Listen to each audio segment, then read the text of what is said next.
Luuk Herssen, a doctor in the nursing unit at Lahore-Rise Star Torch Academy, and as a resonator on the field, he wields a gauntlet, harnesses Spectro abilities, and wait, am I reading this right?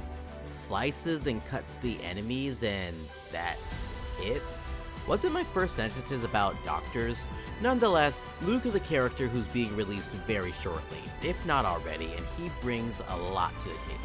With full knowledge of surgery, healing, and sharp scalpels, he throws all of that aside to annihilate the enemies with scythe-swinging attacks and cutting open a wound rift to end the lives of all of those around him. Some doctor, am I right? But at the end of the day, he's just another Spectro main damage dealer, just like Zani before him and just like Jinhsi before her. With power creep being a non-existent thing in Wuthering Waves, at least for the most part, you can start to question just why would you need any of the new characters anyways? Are we reaching a point where pulling new characters is kind of pointless? I mean, they certainly know their market, but hot damn, hot men won't sell forever. Oh, what am I saying? Yes, they will. But either way, this is VoidEnigma, and we will uncover the enigma of characters, new and old, being released. Is the third main damage dealer for Spectro too much, or is it just fine for the game's lifespan? How many of you are actually pulling for Luuk anyways? If you're enjoying the enigma, then leave a like on the video, subscribe because your boy is back after a long break, and I'll be bringing a slightly different style of content, so let's get right into it. Now, don't get me wrong, I'm all for pulling redundant characters.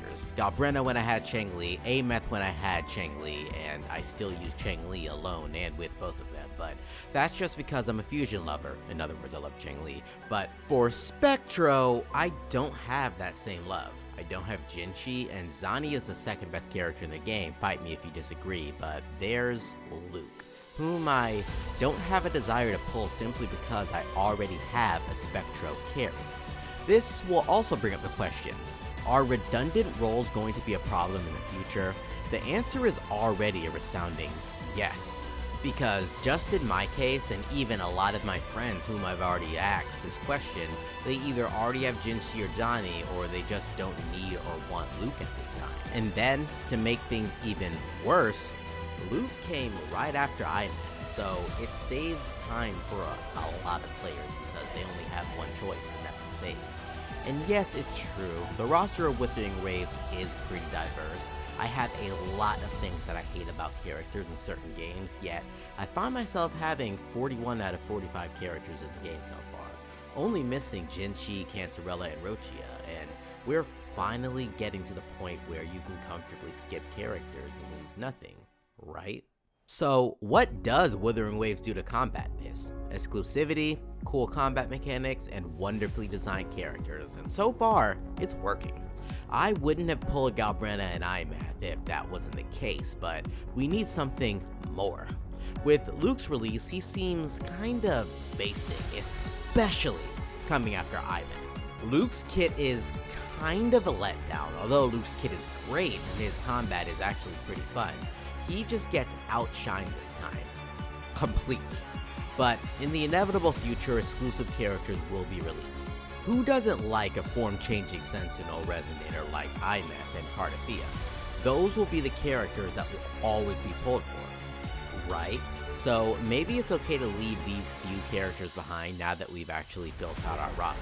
I mean, if another fusion character comes out, I'd probably skip them. Unless, of course, they're a dual-wielding, void-consuming character. I pray that doesn't happen, but we've got stuff like the Cyberpunk collab coming up, and there's going to be a lot of people who are going to keep pulling for newer characters that come out, right? Not only that, but no matter what character comes out, they will actually play completely differently.